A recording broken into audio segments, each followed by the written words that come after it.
Thanks for staying with us on Citizen Weekend. The National Rights Defender and the Civilian Police Watchdog have launched investigations into the alleged police brutality against students at the University of Nairobi. The Kenya National Commission on Human Rights and the Independent Police Oversight Authority, IPOA, say they are looking into the matter. And with me in studio tonight is a lecturer at the University of Nairobi, Dr. Richard Bosire. He's a political scientist. And Dr. Bosire, let's begin by looking into exactly what it is that happened yesterday at the University of Nairobi before we get into the anti-riot police actually accessing or allegedly accessing the lecture halls and the hostels. What exactly was happening? Students were protesting or were picketing, and then the anti-riot police were called to push them back into school. From your understanding, what were you able to establish happened exactly yesterday? Thank you, Lillian. What happened yesterday is that students went onto the road, State House Road, and they were protesting. They blockaded the road using boulders, blocks and all the stones and all that. And then the police came in, actually, to push the students back and clear the road or to make sure that there's public order. Now, at this time, when the police came in, students were driven away. It's also not the entire university, so to speak, that was rioting, but students who were supporting or were in solidarity with the Babu Owino's arrest and arraignment in court. Therefore, they came onto the road to protest. The rest, I don't know if they had notified the police that they'll be doing a demonstration or cutting that, but that is now beyond us. What happened is that the police did not stop at pushing the students out and clearing the road for public order to resume. So police managed to control these students and, like you're saying, essentially they were supposed to push them back into their residences, which is the hostels, or into the campus compound. But then from our understanding, they also accessed the school's hostels and indeed the lecture halls. Is that in fact true? It is true. It is true because where the students were protesting, what separates halls on both sides of the road is just a fence. And it's quick that students will run back or rain back into the compound on the upper side and the lower side. Now, the police then kept vigil and stood there for some time, of course, watching the students not to go back onto the road. And students were a little calm. Of course, there are students doing whatever students do. And then I think the commander now commanded the police to get into the students' halls. We know this is not the first time that the University of Nairobi students have protested over one issue or another that they're upset about. Is this the first time that you have in fact seen police gain access into the hostels and the lecture halls when they're trying to manage these protesting students? This is not the first time.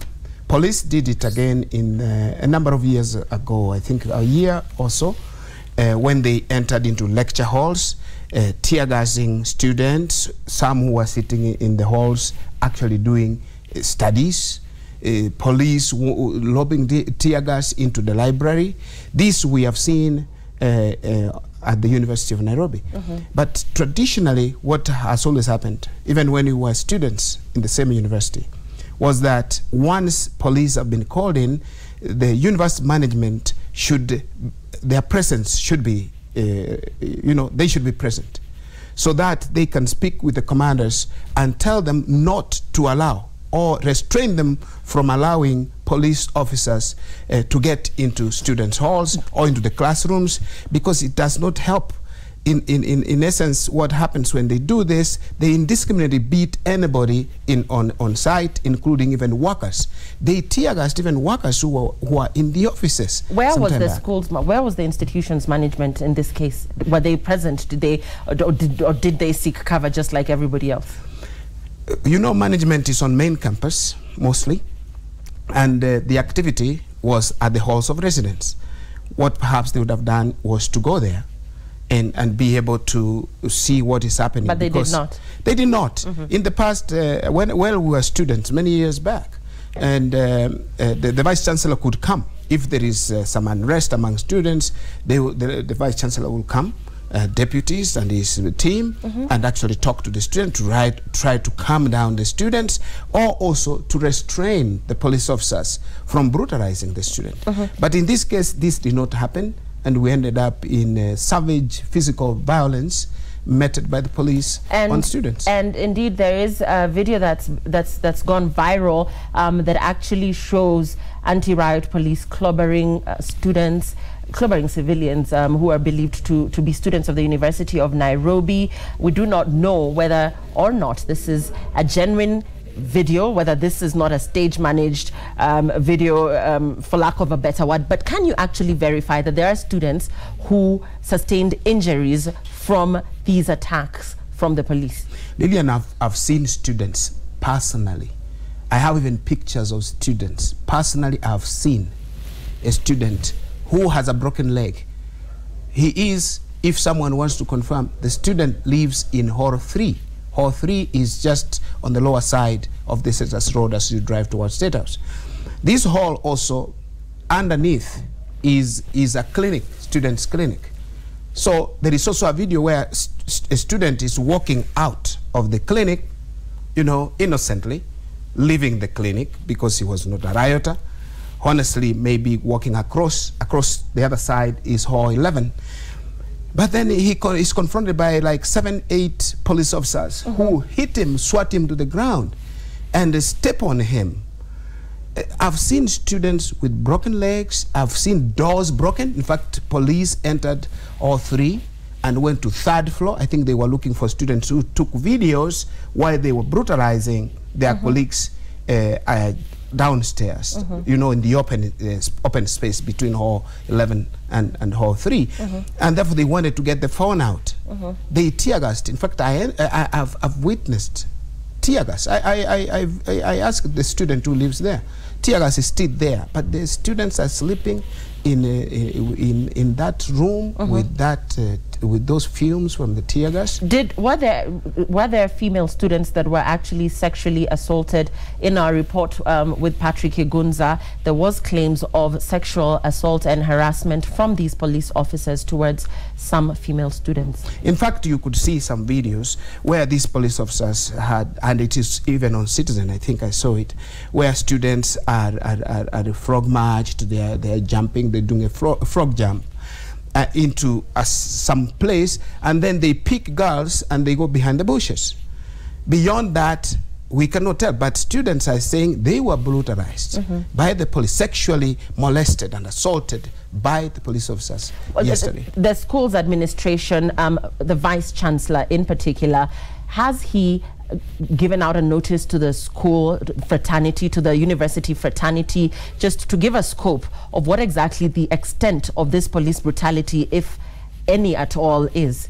Lillian, I've not seen anything from, I saw actually something from the Vice Chancellor. He sent a message to all staff and he was saying everything is okay.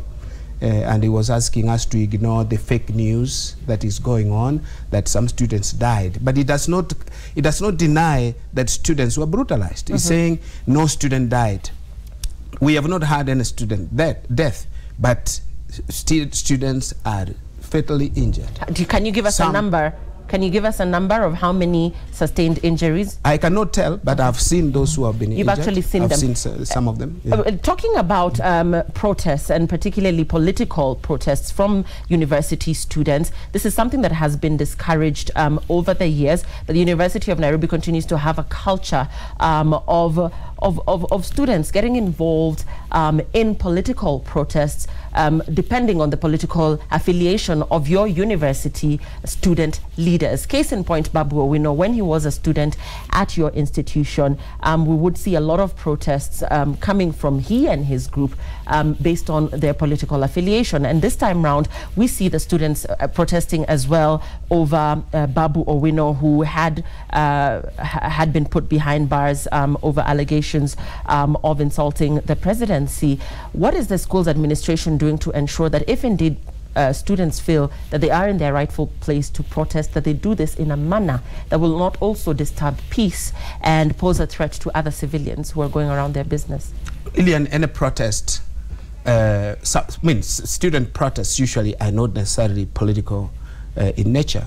Sometimes students, like with the worst we had, I think, about a year ago, is when students were protesting against the university administration when they were told you will never no more cook within your halls, within the hostels. And they mobilized and rioted. I think it was one of the worst that was done, and we saw heavy police presence and brutality.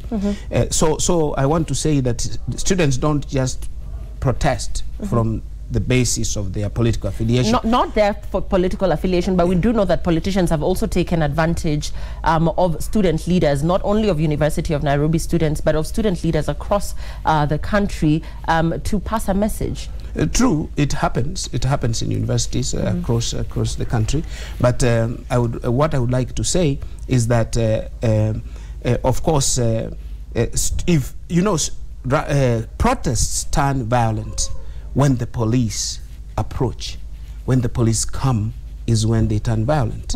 But in most cases, students will protest, they will block the road, they harass motorists, but if motorists are directed by the police, they have nothing else to do, and they'll be contained and pushed back to the halls. So from what I'm understanding from you, Dr. Bosire, is that immediately the anti-riot police controlled these students and returned them back to campus. They should have essentially stayed away, and they didn't need to. They did not need into Lillian. They did not need to enter the university premises because the student did not pose any danger after they had gone back. We'll be getting a response from police, but as we wind up, if indeed there was police brutality, investigations are being carried out to establish whether or not this is in fact the case. Who should be held accountable? Usually, because these police were acting under the direction or the command of a leader. Lillian, we have international treaties, we have international conventions that protect people from brutality, from torture. We know that democracies should handle protests differently from dictatorships. But in this case, and generally speaking, before I say this, generally speaking, people with the highest authority, the commander of these people is one to be held accountable because he's the one who has issued the orders. But the police officers themselves who obeyed wrong orders also should be accountable. In fact, accountability is required when you are using force against any human person or human being. So the one who issued the command, together with those executed commands that were in violation of the laws and the constitution of this country and international treaties. Many thanks. We've been talking to Dr. Richard Bosire, who is a political scientist and also a lecturer at the University of Nairobi. He's confirming to us that he was able to establish that some students were injured in the melee that ensued yesterday between the police and the University of Nairobi students who were protesting following